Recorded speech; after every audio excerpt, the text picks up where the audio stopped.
దేశవ్యాప్తంగా ఎన్నికల సందడి పీక్ స్థాయిలో ఉంది. రాజకీయ నాయకులు ప్రచారాలు, పార్టీల సీట్ల గొడవలు, కార్యకర్తల హోరు, అధికారుల హడావిడి, వీళ్ళందరి హడావిడి మధ్య మరికొన్ని రోజుల్లో పోలింగ్ కు ఓటర్స్ కూడా సన్నద్ధమవ్వబోతున్నారు. ఇప్పటికే భారత్ ఎన్నికల కమిషన్ నోటిఫికేషన్ ను కూడా విడుదలతో పాటు దేశవ్యాప్తంగా ఉన్న ఓటర్స్ వివరాలు కూడా వెల్లడించేసింది. ఈసారి ఓటర్స్ లో విభిన్నమైన వర్గాలు దేశ భవిష్యత్తును నిర్ణయం చేయబోతున్నాయి.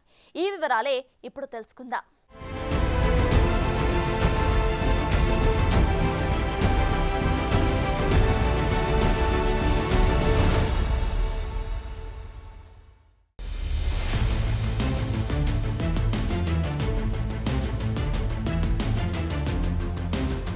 ఎన్నికలొస్తున్నాయంటే రాజకీయ నాయకులకు ఎంత టెన్షన్ ఉంటుందో ఓటర్లకు అంత ఉత్సాహం వస్తుంది. ముఖ్యంగా మొదటిసారి ఓటేసే యువత తమ ఓట్ను ఎవరికెయ్యాలా అని చాలా జాగ్రత్తగా ప్లాన్ చేసుకుంటారు. ఇక వృద్ధులకు తమ గుర్తులు తమకుంటాయి. మరో రకం ఓటర్లు రాజకీయ అవగాహనతో ఓటు వినియోగించుకుంటే, ఇంకో రకం ఓటర్లు పార్టీ కార్యకర్తలు, అభిమానులు, ఇలా రకరకాల ఓటర్లంతా కలిసి మరో 5 ఏళ్ల దేశ భవిష్యత్కు మార్గాలు వేస్తారు. ఈ రాబోయే లోక్సభ ఎన్నికల్లో ఇలాంటి ఓటర్లంతా కలిసి దాదాపు 97 కోట్ల మంది ఓటర్లున్నారు. వీరిలో ఎంత శాతం మంది పోలింగ్లో పాల్గొంటారనేది చూడాల్సి ఉంది. అయితే ఈ ఓటర్లందరికీ దేశవ్యాప్తంగా 10.5 లక్షల పోలింగ్ స్టేషన్లు, 55 లక్షల ఎలక్ట్రానిక్ ఓటింగ్ మెషిన్లు అందుబాటులో ఉంటాయని భారత ఎన్నికల కమిషన్ ప్రకటించింది. భారత ఎన్నికల సంఘం 2024 లోక్సభ ఎన్నికల పూర్తి స్కెడ్యూల్ను ప్రకటించడంలో భాగంగా లోక్సభ ఎన్నికలతో పాటు 4 రాష్ట్రాల అసెంబ్లీ ఎన్నికల స్కెడ్యూల్ను కూడా ప్రకటించింది. కాగా ఈ సార్వత్రిక ఎన్నికలు 2024 ఏప్రిల్ 19 నుండి జూన్ 1 వరకు 7 దశల్లో జరుగుతాయి. జూన్ 4న కౌంటింగ్ రోజు భారత ప్రజాస్వామ్యం తుది పండుగను జరుపుకోనుంది.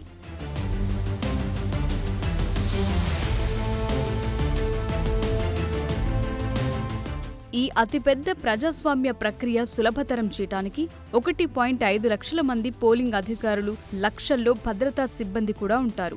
ఇక భారతదేశంలో ఉన్న విభిన్న సమాజాన్ని మరింత కలుపుకొని పోయే విధంగా ఓటర్ల జాబితాను రూపొందించడంలో భారత ఎన్నికల సంఘం తీవ్రంగా కృషి చేస్తోంది. ఈసారి ఎన్నికల సంఘం వివిధ ఓటర్ వర్గాల్లో, ప్రత్యేకించి మహిళలు, యువకులు, వికలాంగుల ఓటర్లలో వృద్ధిని సాధించడం కోసం ప్రత్యేకంగా పనిచేసినట్టు తెలుస్తోంది.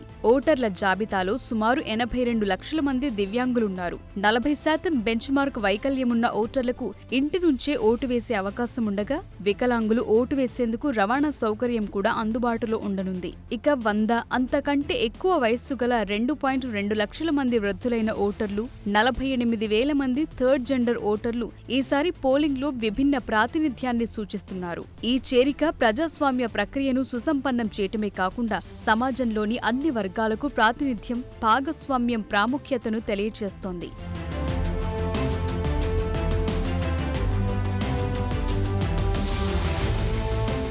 2019 నుండి 2024 వరకు ఓటర్ల డేటాను పోల్చి చూసినప్పుడు వివిధ జనాభాలో గణనీయమైన పెరుగుదల కనిపిస్తోంది. 2019లో 39,683 మంది థర్డ్ జెండర్ ఓటర్లుండగా ఇప్పుడు 2024లో 48,044కు పెరిగింది. అదేవిధంగా వికలాంగుల ఓటర్ల సంఖ్య 2019లో 45.64 లక్షల నుండి 2024 ఓటర్ల జాబితాలో 88.35 లక్షల మంది వికలాంగులు నమోదయ్యారు. ఇక 18 నుండి 19 ఏళ్ల వయసు గ్రూప్ ఓటర్లలో కూడా భారీ పెరుగుదల కనిపించింది. 2019లో 1.5 కోట్ల ఓటర్లుండగా 2024 నాటికి 1.85 కోట్లకు పెరిగింది. ఇక 80 అంతకంటే ఎక్కువ వయస్సు గల 1.85 కోట్ల మంది ఓటర్లతో వృద్ధ ఓటర్ల సంఖ్య గణనీయమైన ఉనికి వెల్లడిస్తోంది. ఈసారి ఓటర్ల జాబితాలో 100 అంతకంటే ఎక్కువ వయసున్న 2.38 లక్షల మంది ఓటర్లు కూడా ఉండటం విశేషం. మహిళా ఓటర్లు 47.15 కోట్లుగా ఉన్నారు. ఓటర్ల జాబితాలో 19,08,194 మంది సర్వీస్ ఓటర్లున్నారు. ఈ ఎన్నికలు దేశంలో విభిన్న గుర్తింపులకు భారతదేశ నిబద్ధత ప్రతిబింబిస్తుందని అధికారులు వెల్లడిస్తున్నారు.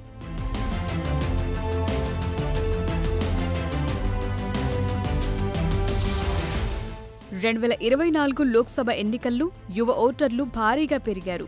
ఈసారి 1.8 కోట్ల మంది ఓటర్లు తొలిసారిగా పోలింగ్లో పాల్గొననున్నారు. అదనంగా 20 నుంచి 29 సంవత్సరాల వయసున్న 19.47 కోట్ల మంది ఓటర్లు ఈ ఎన్నికల్లో బలమైన ప్రాతినిధ్యం వహిస్తారని అంచనా ఉంది. ఇది ఎన్నికల ఫలితాలను ప్రభావితం చేయగలదని, దేశంలో రాజకీయ చర్చను మరింత సానుకూలంగా రూపొందించగలదని నిపుణులు భావిస్తున్నారు. అలాగే దేశవ్యాప్తంగా 12 రాష్ట్రాలు, కేంద్రపాలిత ప్రాంతాల్లో పురుషుల కంటే మహిళా ఓటర్లు ఎక్కువగా ఉన్నారు. కాగా ఎలక్టోరల్ రోల్స్లో పెరుగుతున్న లింగ నిష్పత్తి వల్ల మహిళలు తమ ఓటు హక్కును స్వేచ్ఛగా వినియోగించుకుంటున్నారని అనుకోవటానికి ఇది నిదర్శనంగా ఉంది. లోక్సభ ఎన్నికల్లో తొలిసారిగా 85 లక్షల మంది మహిళా ఓటర్లు పాల్గొననున్నారు. దీనివల్ల మహిళా సానుకూల ప్రభుత్వాన్ని ఎన్నుకోవటంలో వీరు కీలక పాత్ర పోషిస్తారని విశ్లేషకులు అభిప్రాయపడుతున్నారు.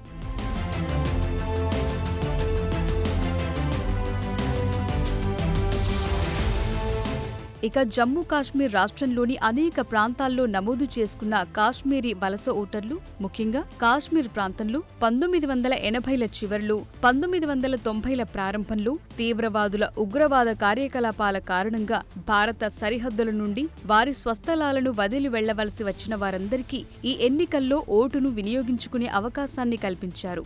ఈ వలస ఓటర్లు దేశంలో ఎక్కడ నివసిస్తున్నా 1996 నుండి పోస్టల్ బ్యాలెట్ల ద్వారా ఓటు వేయటానికి వీలు కల్పించే పథకాన్ని రూపొందించారు.